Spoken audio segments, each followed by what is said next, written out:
To begin, open up your browser and head over to this URL, Repl.it/@brewery/day-1-printing-start. Now, if you didn't want to type all of that out and make some typos and errors and not get to the right place, then simply just head over to the course resources and click on the link there. It'll take you directly to this page. Now, once you've clicked on the link that takes you to the starting Repl.it, you should see something that looks like this. And the first thing I want you to do is to go ahead and click on the fork button. What this is going to do is it's going to create a version of that same Repl.it that you'll see me working through in the videos, but in this case, you'll be able to edit it. Now, notice how up here I've got anonymous showing up. That means that when I close down this Repl.it, I won't be able to save it in a place that I'll be able to easily get back to. So if you want to save the work that you're doing, I recommend signing up to Repl.it. It's completely free. You don't need any credit cards or anything. And then you'll be able to see a record of all of the code that you've written throughout the course.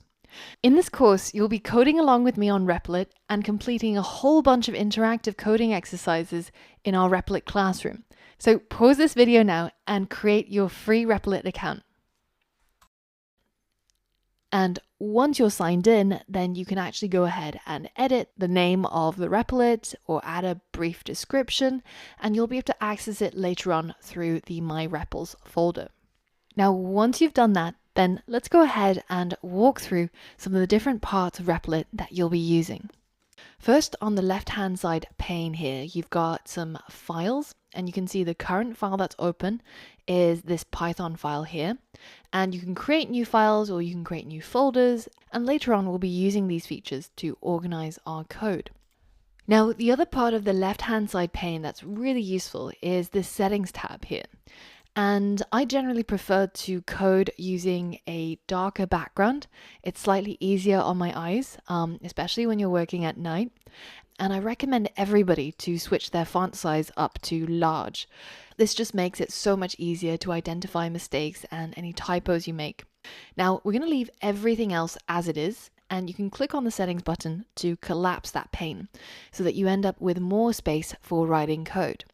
And this area here is where you're going to be doing that. All of your code is going to go inside here, and once we're done with writing our code, we'll click Run, and it will execute, and the results of our code will come up over on the console in the right here. Now, another really cool feature of Repl.it is they'll actually create a web address for your console output. And this is how in the last lesson you were able to see me run a version of the final code that we'll write at the end of today, and you were able to play around with it because of this feature. So you can share this with your friends once you've built apps or once you've built projects, and they'll be able to use and experience what it is that you've made. So these are some of the most important parts of Repl.it, but the important thing is it allows us to just get started. Now, remember that the whole reason why we're learning to program is to be able to tell the computer what it needs to do and for it to follow our commands.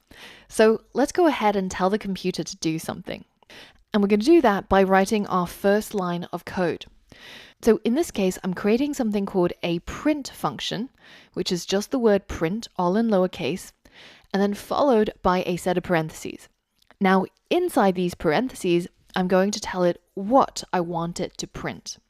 And hopefully it's going to output that inside our console. So I'm going to start off by writing the classic hello world inside here. And then once you're ready, then go ahead and click run. After a few seconds, you should see the computer follow your command, namely printing the words that you told it to print inside the console or the output area over here.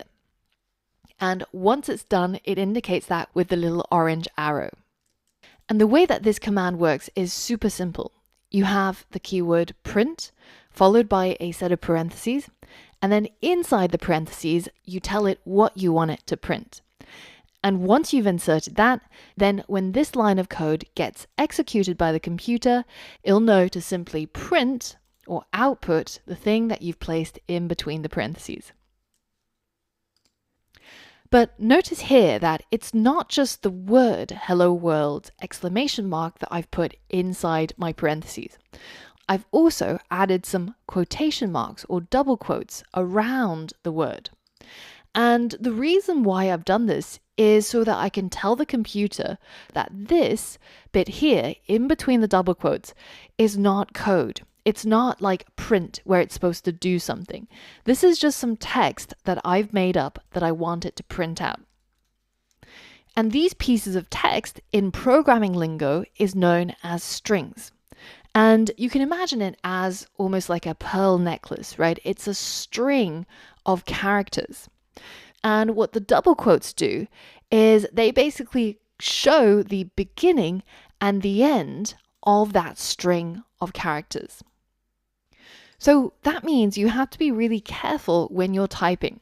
For example, if I go ahead and I miss out the closing double quote, well, now you can see that there's some changes that have happened to our code already. Namely that the last parentheses, instead of being colored in white like the opening parentheses or how it used to be, it's now colored in orange. And this is a subtle hint to us. You're going to get really attuned to these subtle hints because they are the clues that will tell you what might have gone wrong in your code. If I run this code as it is right now, it's going to break. It's going to give me a syntax error. And it says something that seems like it's completely not English. So how can we figure out what this means? Now, the thing I want you to know is that all programmers make mistakes. We all make lots of errors, like forgetting to add the double quotes at the end of the string, or forgetting to add a closing parentheses. These things are just common errors because we're human.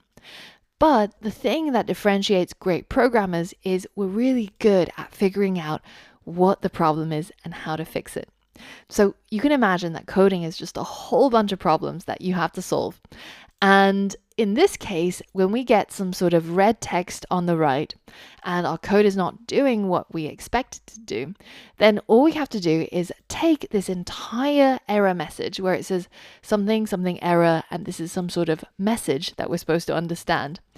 And we're simply going to drop it into Google. And usually the first link you come across will be from a website called stackoverflow.com. And this is basically the Q&A website that all developers will go to whenever something is wrong with their code or when they can't figure out how to do something. So if we click on this link, you can see that somebody else has also had this error. And some kind souls have told us that the solution might be the fact that you're missing a double quote before the end of the line. So if we take a look back at our code, the code that generated this error looks like this.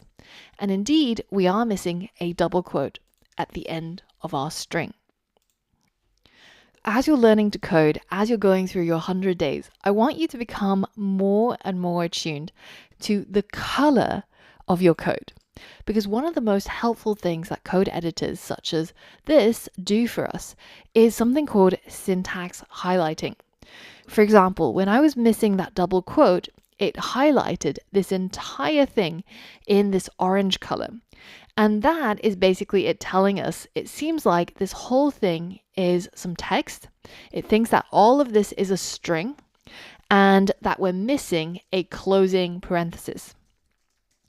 So if you notice this and you're like, wait, actually, that's not right. This part should be orange because this is what I want to be printed. But this part should match the color of the open brace, which is white. So there must be something wrong here. And indeed, if you have a look at the error message, it actually has a little caret sign right here showing you that there's something that's probably not right here. And it might jog your memory that, oh yeah, I've forgotten a closing double quote. And now when we run our code, you'll see that it's good as new.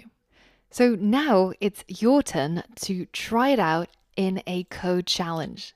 Head over to the next lesson and then I'll guide you through getting started on your first coding challenge. So for all of that and more, I'll see you on the next lesson.